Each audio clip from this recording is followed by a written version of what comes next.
Assalamualaikum warahmatullahi wabarakatuh. Halo teman-teman, jumpa lagi di channel Belajar Finance.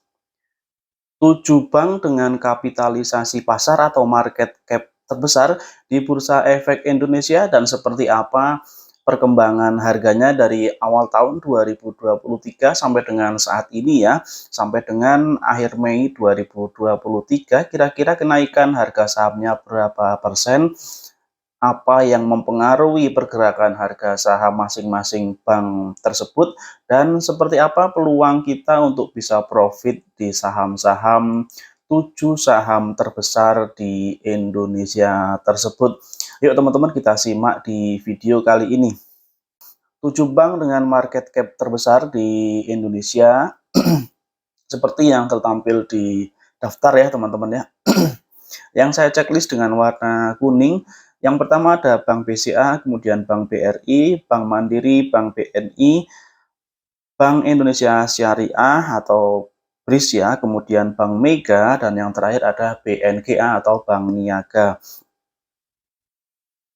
Oke, langsung kita ke yang pertama, ada Bank BCA. Kita lihat dulu teman-teman ya, dari gambaran pergerakan harganya dari awal tahun sampai dengan video ini saya buat yaitu tanggal 31 Mei 2023, dengan harga saham yang saya pakai adalah harga saham pada penutupan perdagangan bursa di hari Selasa tanggal 30 Mei 2023.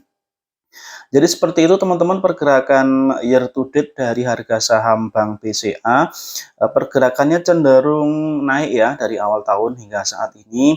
Kemudian kenaikan harga saham tersebut dari Januari awal sampai dengan 30 Mei 2023 adalah sebesar 8,19%. Kita lanjutkan dengan bank yang terbesar kedua secara market cap di tanah air, yaitu Bank BRI. Bank BRI secara pergerakan harga bisa dilihat seperti di grafik ya. Dari awal tahun cenderung naik dengan ada koreksi yang cukup dalam di awal tahun di pertengahan Januari ya. Setelah itu harganya relatif stabil, mengalami kenaikan. Kemudian secara year to date total kenaikan harga saham dari Bank BRI adalah 11,34%. Dan yang ketiga, kita lanjutkan ke Bank Mandiri atau BMRI. Nah, untuk Bank Mandiri pergerakan harganya dari awal tahun cenderung sideways ya. Kita lihat harganya naik turun namun belum menunjukkan tren kenaikan yang kuat.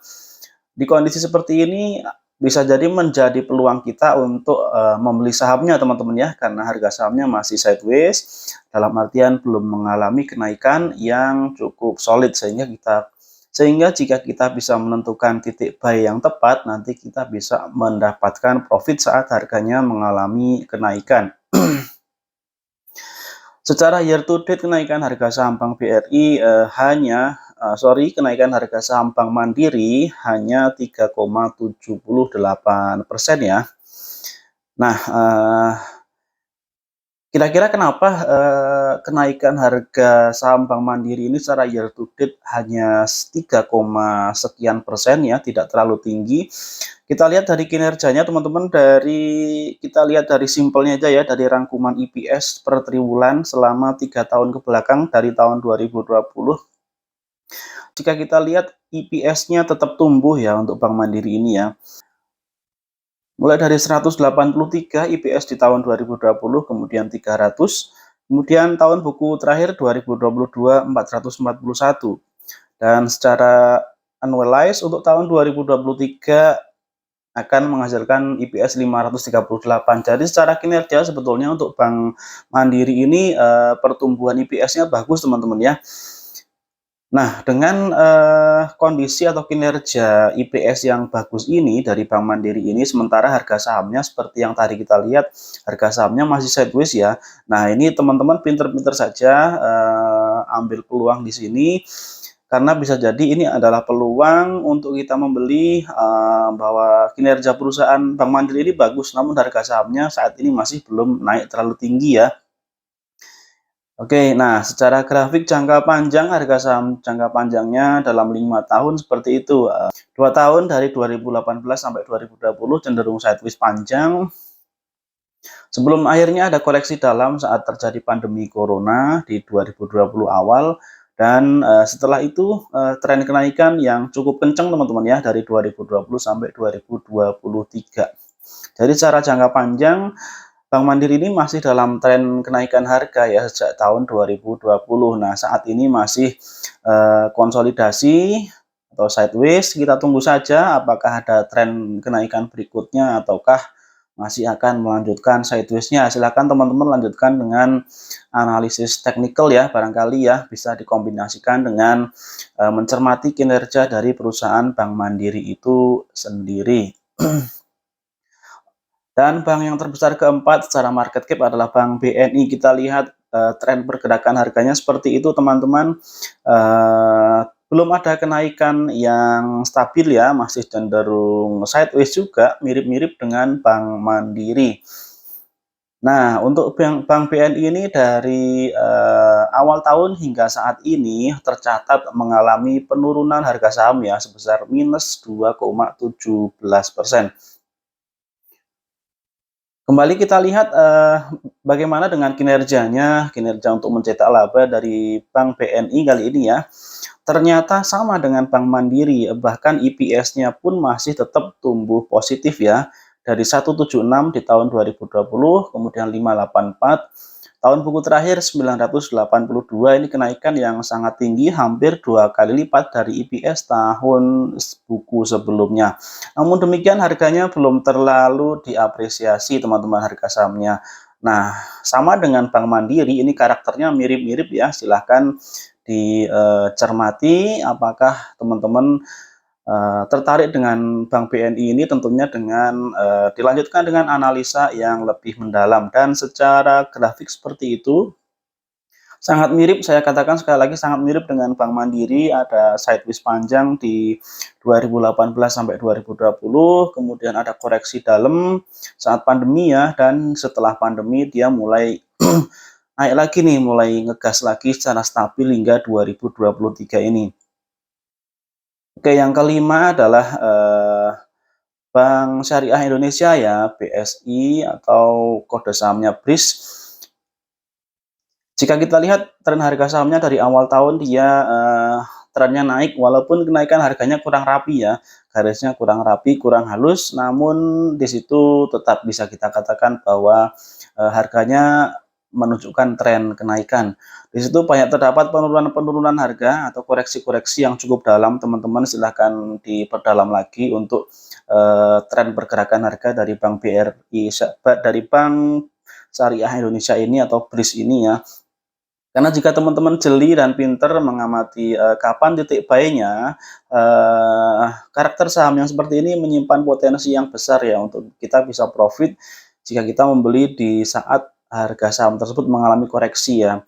Cuman untuk BRIS dia memang, belum lama, IPO-nya belum lama, jadi lebih rawan terkena, sentimen-sentimen insidentil ya, ada isu-isu apa, dia lebih cepat sekali merespon pasar terhadap, emiten yang satu ini. Seperti belum lama ini ada isu kebobolan data ya, atau kebocoran data, terkena ransomware dan, beberapa hari setelah itu saham BRIS ini terus turun teman-teman ya, sebelum akhirnya sekarang kembali lagi mendekati ke pergerakan harga yang normalnya untuk saham BRIS ini. Dan secara kenaikan harga dari awal tahun sampai dengan saat ini mengalami kenaikan harga yang sangat tinggi, paling tinggi di antara saham bank-bank yang lainnya, yaitu 29,97%. Tinggi sekali teman-teman ya. Dan yang keenam, bank market cap terbesar di Bursa Efek Indonesia adalah Bank Mega. Bank Mega jika kita amati di harga dari Januari sampai saat ini mengalami koreksi yang cukup dalam dan trennya cukup panjang ya. Sejak Maret 2023 sampai dengan akhir Mei ini harga sahamnya cenderung menurun. Kita lihat secara persentase penurunannya dari awal tahun ke harga saat ini sebesar minus 6,73%. Lalu kita lihat bagaimana kinerjanya kira-kira dihubungkan dengan pergerakan harganya tadi. Ternyata untuk EPS-nya di tahun buku 2022 ada penurunan dari tadinya 363 di tahun 2021 ya. Di tahun 2022 EPS-nya menurun menjadi 345 dan itu rilis laporan keuangan untuk final year 2022 dirilis sebelum Maret ya. Paling akhir Maret 2023 dan benar saja di bulan Maret seperti yang tadi terlihat di grafik harga sahamnya terus turun ya sampai dengan saat ini. Mungkin itu karena pasar merespon dari angka EPS yang turun setelah laporan keuangan final year 2022 dirilis ya dari Bank Mega ini.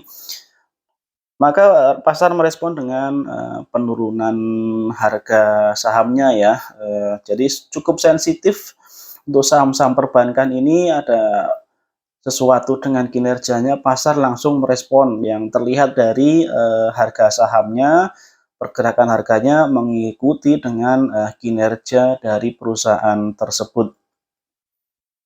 Lah kalau secara jangka panjang, Bank Mega ini secara harga saham di 5 tahun terakhir masih cenderung naik teman-teman ya. Kita lihat di grafik masih cenderung naik, bahkan di waktu-waktu tertentu ada kenaikan yang sangat tinggi. Ini silahkan bisa dianalisa lebih lanjut ada fenomena apa di sana. Dan yang menarik yang mau saya sampaikan adalah harga saat ini di 4.920 itu sangat dekat dengan support harga di tahun 2021 dan di tahun 2022. Support harganya di sekitar ini ya, di sekitar 4.800, 4.700. Jadi sudah sangat dekat dengan titik support. Ada kemungkinan jika di triwulan 2 2023 ada perbaikan kinerja, maka harga saham Bank Mega ini akan kembali naik ya. Silahkan teman-teman cermati untuk kinerja triwulan 2 dari Bank Mega ini nantinya teman-teman. Dan yang terakhir dari 7 bank terbesar secara market cap adalah Bank Niaga atau BNGA. Tren harganya secara year to date relatif naik. Kemudian kenaikan harga sahamnya dari Januari sampai dengan 31 Mei ini adalah sebesar 22,78%. Dan ada satu poin plus dari Bank Niaga, selain kenaikan yang cukup bagus untuk harga sahamnya ya, Bank Niaga juga memberikan dividen dengan yield yang cukup besar ya, cukup besar dibandingkan dengan keenam bank yang lainnya tadi yang saya sampaikan sebelumnya. Nah teman-teman, itu dia 7 saham dengan market cap terbesar di Indonesia dan pergerakan secara year to date dari Januari sampai dengan 31 Mei 2023. Masing-masing saham perbankan ini memiliki karakter pergerakan harga sendiri dan juga kinerjanya masing-masing ya, berikut dengan valuasinya masing-masing dan juga misalkan dividen yield-nya masing-masing. Mayoritas untuk harga saham perbankan dari 7 bank tadi sahamnya bertumbuh dari tahun ke tahun, terlebih jika teman-teman mengamati secara jangka panjang ya. Jadi lebih cocok untuk saham yang disimpan dalam jangka waktu yang cukup panjang, bisa sebagai untuk tabungan saham ya dari teman-teman semua. Namun demikian tidak menutup kemungkinan untuk dijadikan juga untuk trading secara swing, karena memang namun demikian tidak menutup kemungkinan juga untuk kita bisa profit di saham perbankan ini dari atau secara swing trading, karena di antara pergerakan tren harganya yang naik dari tahun ke tahun pasti dia ada saatnya koreksi, dan di saat itulah teman-teman kalau bisa cermati itulah saat untuk buy sebelum akhirnya harganya bisa rebound lagi dan teman-teman bisa menjual sahamnya saat harga sahamnya mulai naik tersebut teman-teman ya. Itu saja untuk video kali ini, mudah-mudahan ada manfaatnya. Kita jumpa lagi di video berikutnya. Wassalamualaikum warahmatullahi wabarakatuh.